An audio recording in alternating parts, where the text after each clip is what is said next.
I came across this desk at the thrift store. The second I saw it, I knew I needed to take it home.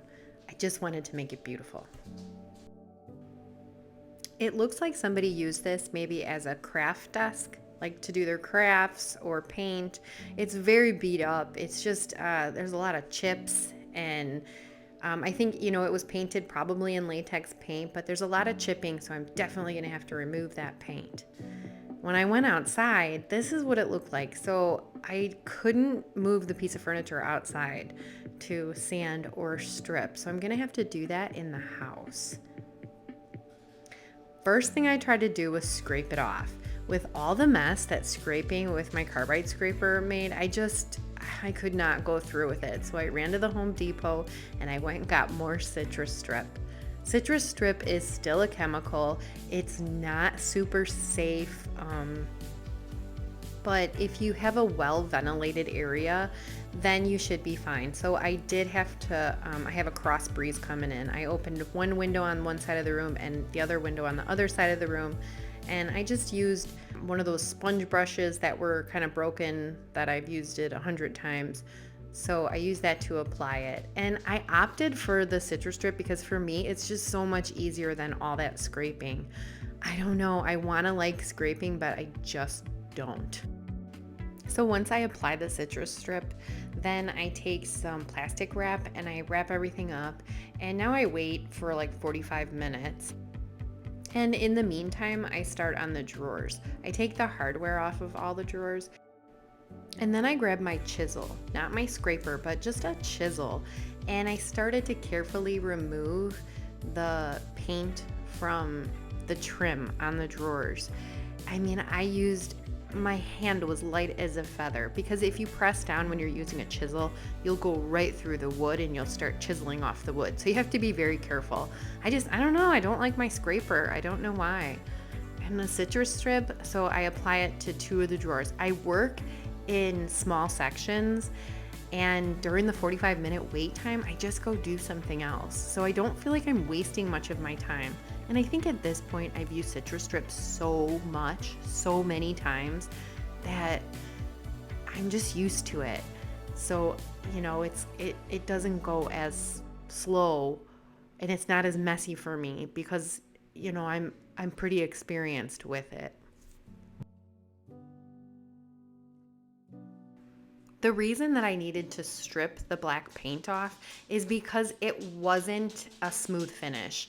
There's a lot of chips in it, and if I was to apply my paint right over that, then my paint would eventually end up chipping.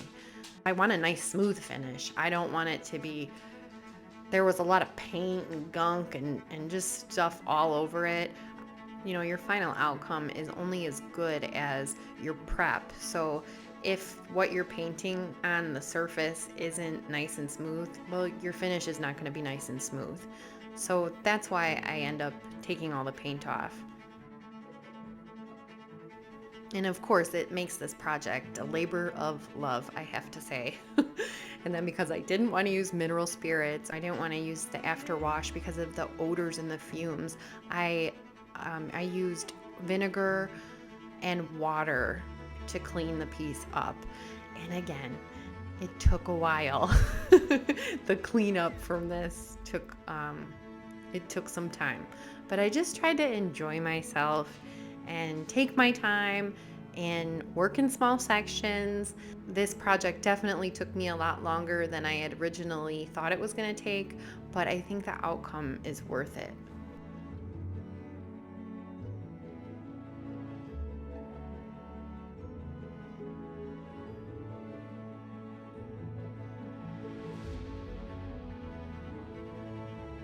And I keep working with my scraper, my wire brush for the cleanup, just to make sure there's no gunk, because Citristrip can leave a lot of gunk and goo, and we don't want to leave that under our paint finish. So working together with my scraper and my chisel and everything I got, I'm just working on getting it all off.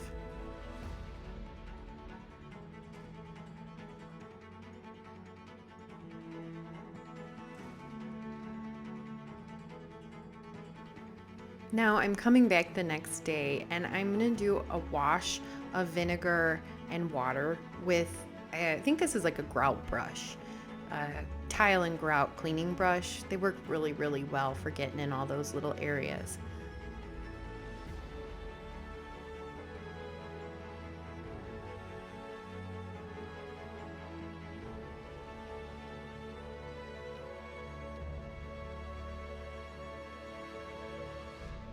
And while I'm doing the cleanup, I always do some extra repairs if it's needed. And then there's this little block right here. There's probably supposed to be one on the other side, but there's only 2 nails left. So I'm going to remove this block.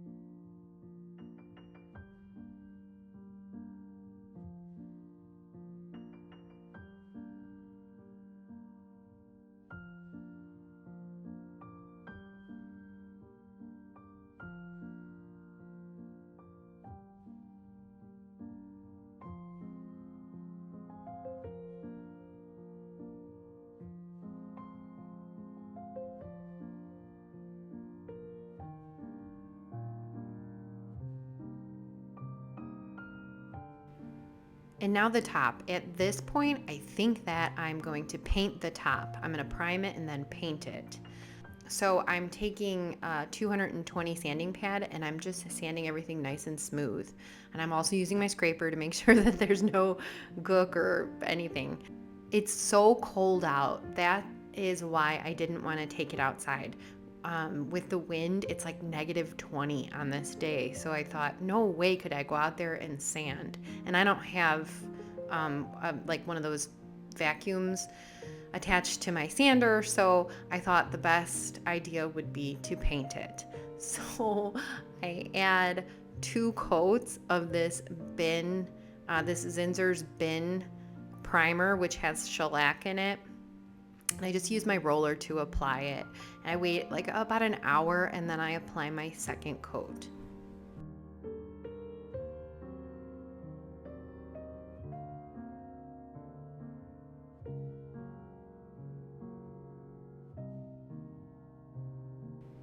And I ended up working my way down the piece, just making sure that there's no drips because this primer is really, really drippy.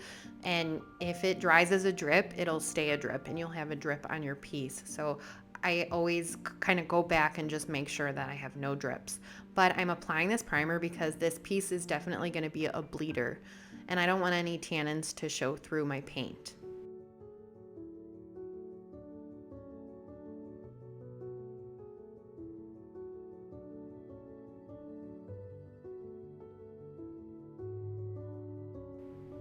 Then after I apply each coat of my primer, I always do a quick sanding in between. And for the in-between sanding, it's a quick scuff sand and it's a 220 grit or higher. And this makes sure that there's no bumps or like little clumps of paint. There's no hair in my wood and it really smooths everything out.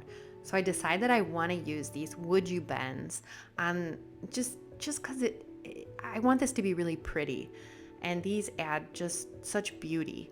So I have these, there 2 comes in a packet. You just heat it up with your heat gun. It takes a couple of minutes. I did speed it up here with my editing, but it takes a couple minutes. And once they're bendable like this, then you can apply some glue to the back and then apply it to your piece.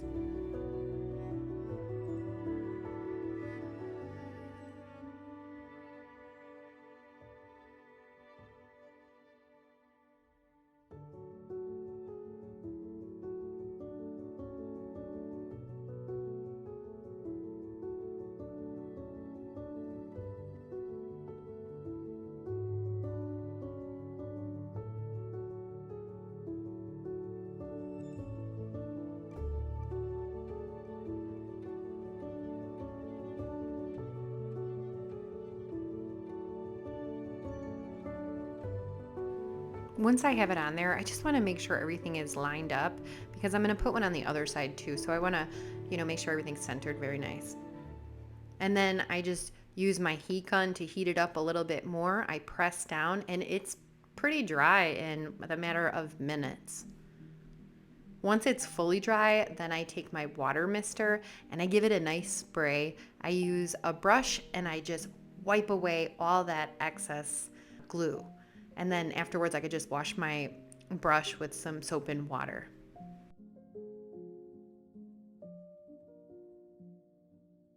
And I have this other WoodUBend. It's so pretty. This is one of my favorite designs. But I broke it on accident, which is totally fine because you can just use wood glue and glue it together. So I do it the exact same way as the other one. Heat it up, glue it, put it on there, and then I'm going to use this for the handle. So I'll just, later on, I'll drill a hole to put a little knob.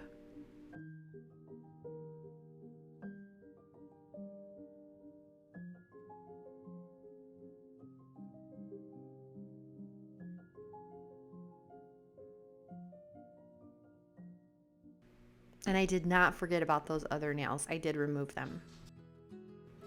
Okay, back to the top. I ended up covering the bottom and removing the primer on the top with Citristrip again because I don't want to paint the top. Every which way that I looked at it, it was just not going to look right. It wasn't going to be as pretty. And thankfully enough, it came off really, really easy. So it didn't take, it only took a few minutes. After the 45-minute wait, then it took a few minutes to scrape it all off. But I took it outside, really cold out, but not below zero. So I just went with it and I sanded with 150 grit the top, and everything came up so nice. That came right off. The top looked so good. I'm so glad that I went with sanding it instead of painting it.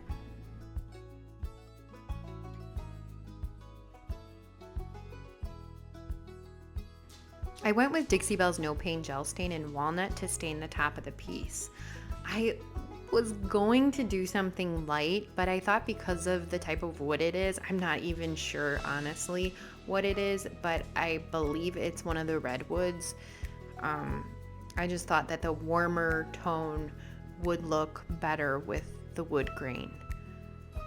And it is a piece of veneer, so that banding on, the trim, it's not pretty. So using a gel stain helps me to camouflage any of those imperfections, and especially on the trim. I add 3 coats total on the top. I wait 2 hours in between my coats, and then I have to bring it in so that it can dry in the house overnight because it's just too cold. This is the next day. This is not the same day. This piece took me so long to finish because of the weather, but I did wait till it was a little bit warmer to apply the stain. And the No Pain Gel Stain, any kind of gel stain, sits on top. So it's really good at camouflaging imperfections. You just have to make sure that you're getting a very even finish, because if you apply it too heavily in one area, it'll dry that way because it doesn't penetrate. It doesn't go in the wood. It just sits on top of the wood. Now to seal the top of this piece, I'm using Dixie Bell's Gator Hide. This is really good for high traffic areas, and it's water repellent. I've seen, we just saw how messy that top was before, so I think something for high traffic areas is exactly what we need. And I've noticed sometimes when I stain a piece and I'm spraying a regular sealer that there's almost like cloudiness happens, and when I use the Gator Hide to seal my wood, I never get that cloudiness.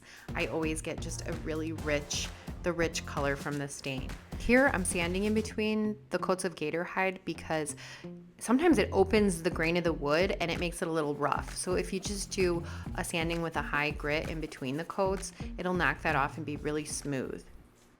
Now it's time to paint the piece, and I thought I would do a quick little real-time tutorial on how to do a simple beginner blend. So our first color is going to be Weeping Willow. This is the Dixie Bell Chalk Mineral Paint, and I love using it because it just blends like a dream. I'm gonna start with the color all the way at the bottom, and I'm gonna move my way up.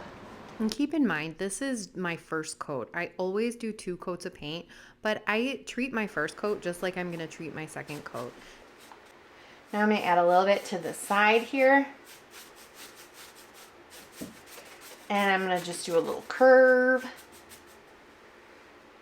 and I'm gonna be careful of my top. I did hit it with the gator hide, so it would be a lot easier when I'm gonna, if I, you know, get it on there, I can just remove it. It's not like the raw porous wood.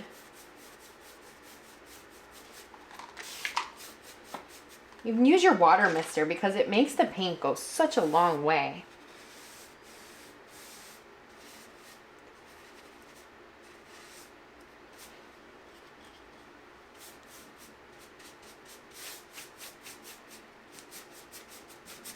And then once I have all of it painted, I take the drawers out and I do paint the trim. Okay, so our second color is going to be this buttercream. Again, by Dixie Bell, because they just blend so well. And I have a round brush. You could use your round brush or a mini brush or a flat brush, whatever kind of brush. Doesn't really matter. But I start in the middle because I don't want the colors to touch and start blending yet. I want to make sure that I have a nice base first to cover the primer. And all of these like little splashes, it's okay. We're going to blend, so that really doesn't matter at this point. All right, now I am going to pull, it looks like I'm going to pull this up because I don't want to add any more green, and I'm going to pull the buttercream down because I don't want to add any more. So we'll pull it up. And now I have some weeping willow on my buttercream brush, so I'm going to come over to these sides, go down, and just use what I have on the piece here.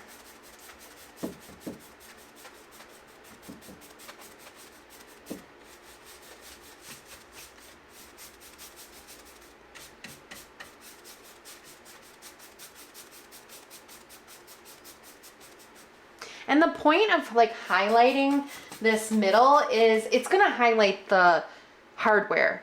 So we still are going to use the same hardware and we're going to keep it here, but it kind of highlights it, you know, or if you had a transfer, it would highlight the transfer, but I'm not going to use a transfer on this. I think it's so pretty as is. So I don't feel like it needs the transfer. So now we're gonna so now I have everything blended kind of, not perfectly, but pretty good. So now we're gonna take our dry brush and we're going to blend it even more. This is where I perfect my blend with the dry brush. And I'm telling you, this is why I really love using the Dixie Bell chalk mineral paint for blending, because it kind of like, it blends like on its own. It's such one of the easier paints to blend. In this soft blend. You know, you can blend, I say that, but you can blend a million different ways. But this soft, like it's coming into each other, I prefer the chalk mineral paint. Rather than like a clay paint, it's a little bit harder to get that look, or a mineral paint.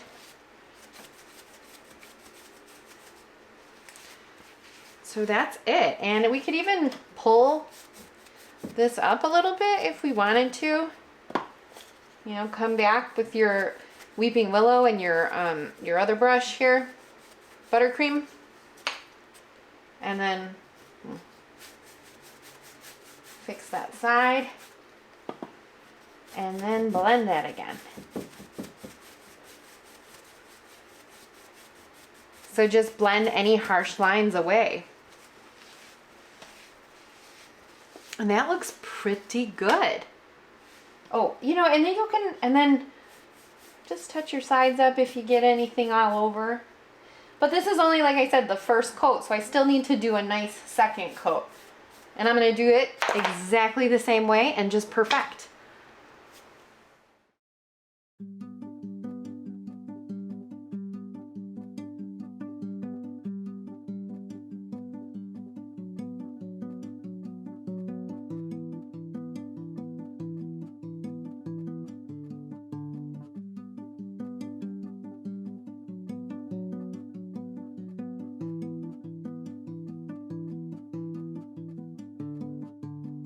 And here I applied a little bit too much water, so when I did my water mister, so I did have to remove a little bit of the paint because it was just too runny.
Now it's time for me to seal the body, and I'm using Dixie Bell's clear coat in satin with my sprayer. I add 2 coats right now. I will add another coat later, but I'm just adding 2 right now because I'm gonna add some Bestang wax in a little bit, and then I wanna seal that once it's dried.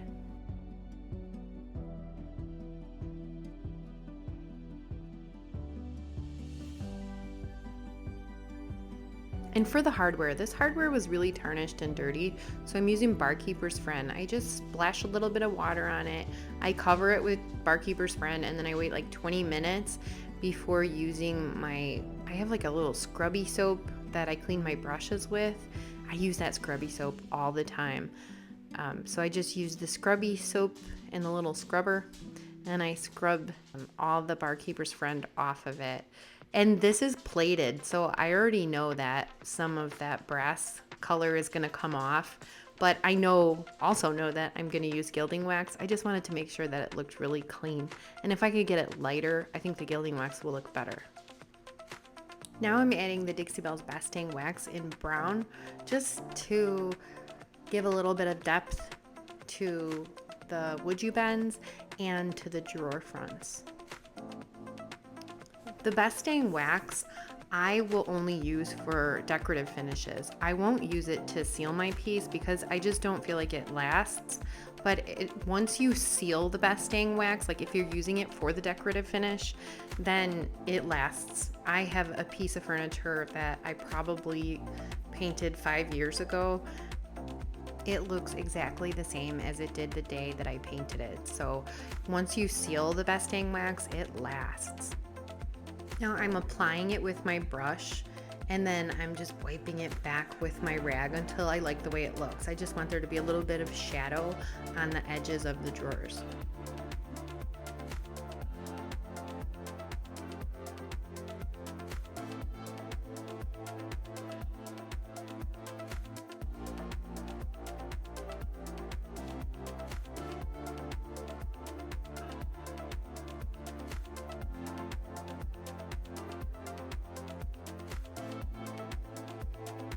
And now for the raised details, I'm gonna add some bronze gilding wax, and then on top of the bronze gilding wax, I wanna add some gold just to make it pop. It kind of gives it, when you put one on top of the other, it gives it just a little bit of like a vintage gold look.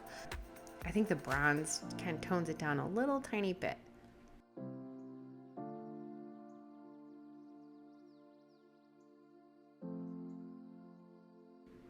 And I do the same exact thing for the hardware. The whole base of the hardware I'm painting in bronze. And then any of the little raised details on it, I'm gonna hit it with the gold. And it'll all just look really cohesive once it's finished.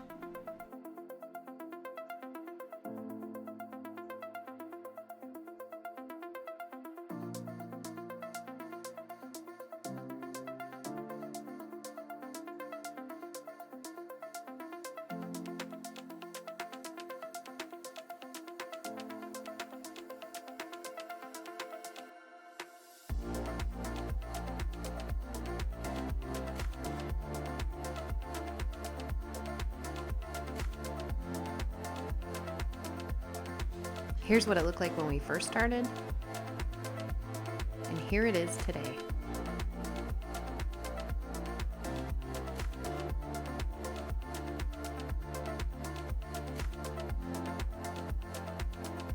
This piece was definitely a labor of love, but I have to say, I even feel like the video doesn't do it justice because it is, in person, it is absolutely beautiful. And I love that it can be used as a desk or a vanity. It looks very smart, but it also looks very beautiful, so it could go either way. I would love to know what you think down in the comments. And if you like this video, I'd love it if you hit the like button and let me know. And if you're not subscribed already, hit that subscribe button and I'll see you next time.